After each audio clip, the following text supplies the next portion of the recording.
Al oğlum şu çaşı içip koyuver.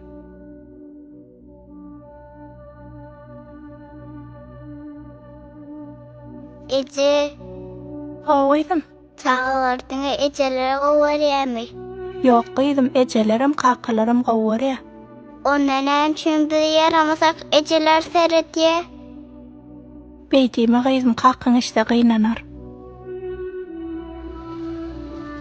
Barını senem uklatıp yat kıydım.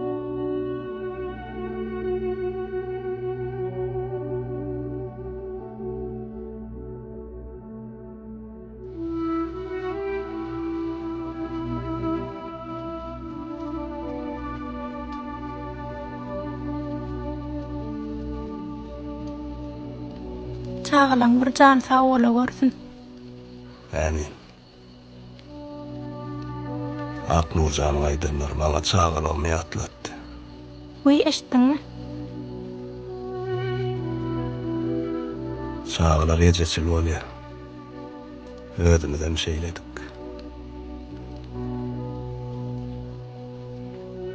Yaramasak yanımızda dik duruyan annecemiz. Aç olsak bizi naharlayan emecemiz. Yıkılıp bir yerimize ağırsak. Ağlat çağıryanımız annecemiz. Üstü başımıza arasaçılığımıza seyrediyen emecemiz. Hamala kakamız hiç saat etmedik yani. Ula adam olsağın beğensek kıynarsak ecemize içimize aydardık. Ecemizden öz yerden kakamız aydardı. Bir otursak yemme yıkı bir öz çekip gören eken.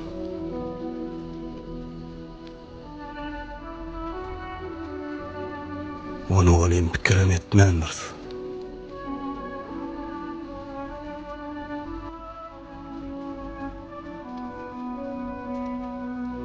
Emme adı özüm kaka olamda düşündüm.